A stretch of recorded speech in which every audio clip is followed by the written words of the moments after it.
Nah,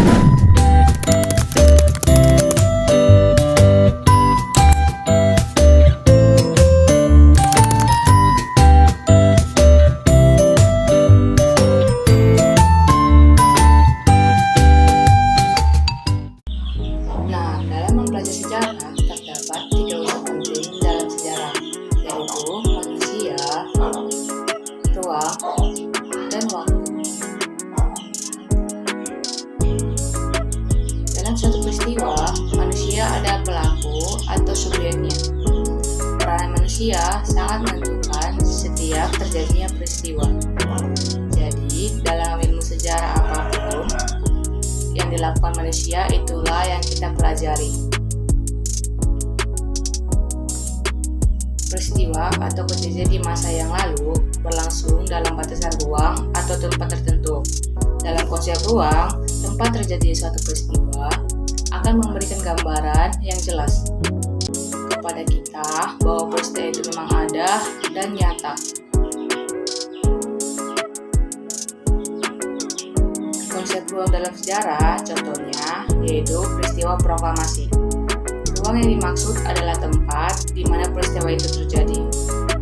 Pasti kalian sudah tahu kan di mana proklamasi dibacakan?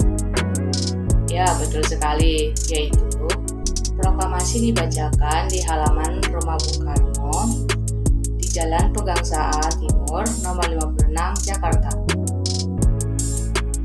Adapun konsep waktu dalam sejarah yaitu digunakan untuk menandai kapan terjadinya setiap peristiwa yang telah terjadi secara manusia tidak dapat terlepas dari waktu.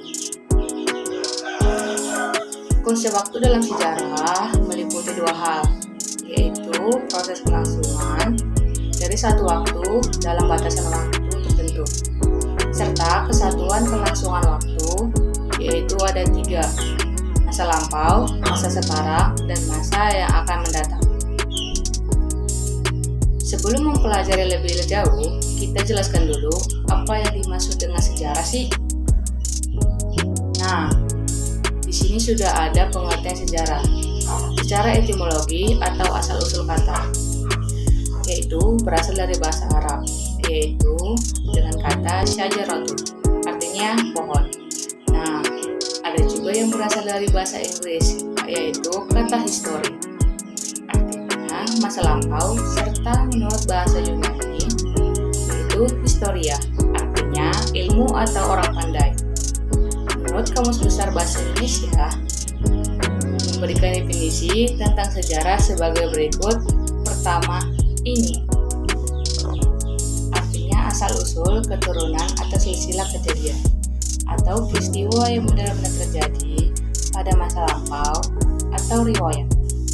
Selanjutnya, pengetahuan atau uraian tentang kejadian atau peristiwa yang benar-benar terjadi pada masa yang telah lampau.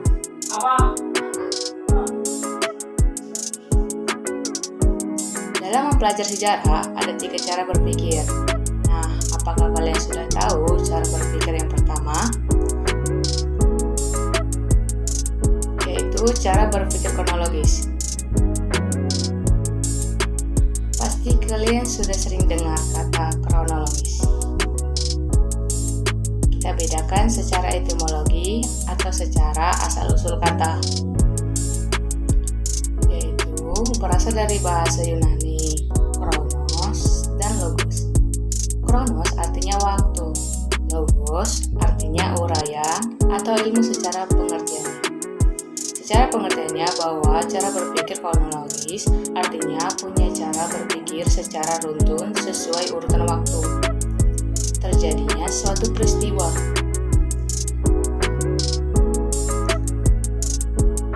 Peristiwa sejarah diawali sejak keberadaan manusia yang ada di muka bumi. Untuk itu diperlukan pembagian waktu dalam sejarah yang dapat ditinjau dari berbagai aspek. Cara berpikir kronologis dapat mempermudah kita dalam melakukan rekonstruksi terhadap semua peristiwa yang ada di masa lalu dengan tepat. Kronologis sangat penting agar kita terhindar dari apa sih yang dimaksud dengan kronisme itu? Anakronisme adalah penempatan peristiwa, mata tokoh ataupun dialog yang tidak sesuai dengan tempat dan waktu terjadinya peristiwa. Cara berpikir kronologis juga membantu kita agar lebih mudah dapat mengaburkan dan membandingkan peristiwa sejarah yang terjadi di suatu tempat yang berbeda, tapi dalam waktu yang sama. Yang kedua yaitu cara berpikir diakronik. Cara berpikir diakronik secara etimologi atau asal-usul kata diakronik berasal dari bahasa Yunani, yaitu dia dan kronos. Dia artinya melampaui, melintas, atau melalui. Sedangkan kronik berasal dari kata kronos yang artinya waktu. Jadi diakronik artinya melintasi waktu. Contoh cara berpikir diakronik yaitu periodisasi sejarah Indonesia. Kita bisa melihat pembabakan sejarah tersebut. Ada kurun waktunya, sifat memanjang berdasarkan waktu, namun ruangnya terbatas. Maksudnya, waktu pembabakan tersebut kita urai berurutan melalui dari abad ke-4 Masehi sampai masa reformasi sekarang. Dengan konsep diakronik ini, kita juga bisa melakukan perbandingan antara peristiwa dengan waktu yang sama atau waktu yang berbeda. Contohnya kerja paksa pada zaman Belanda dan zaman Jepang antara kerja rodi dan kerja musa. Yang ketiga yaitu cara berpikir sinkronik. Agak beda kalau dari segi bahasa. Sinkronik berasal dari bahasa Yunani, yaitu shin dengan kronos. Shin artinya dengan kronos artinya. Adapun kamus bahasa Indonesia, sinkronik diartikan dengan segala sesuatu. Diartikan dengan segala sesuatu yang bersangkutan dengan peristiwa yang terjadi pada masa.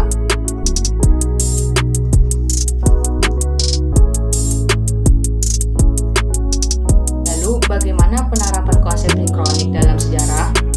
Nah, menurut Kontowijoyo, sejarah akan menjadi ilmu yang bersifat sinkronik ketika sejarah bersentuhan dengan ilmu sosial lain seperti sosiologi, antropologi, politik, sosial, sejarah, dan ekonomi.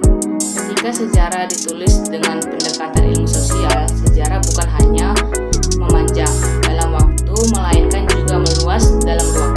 Oleh karena itu, dengan cara ditulis menggunakan pendekatan ilmu sosial, sejarah dapat bersifat diakronik dan sinkronik.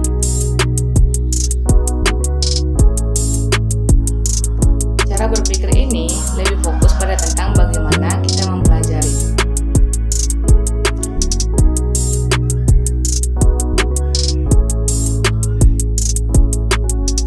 Nah, yang mana dipelajari diakronik dan sinkronik?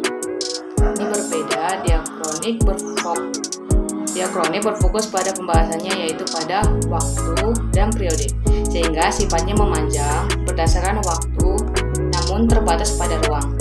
Sedangkan diakronik fokus pembahasannya yaitu peristiwa dengan aspek pola-pola, gejala, dan karakter, sehingga sifatnya meluas berdasarkan ruang namun terbatas pada waktu.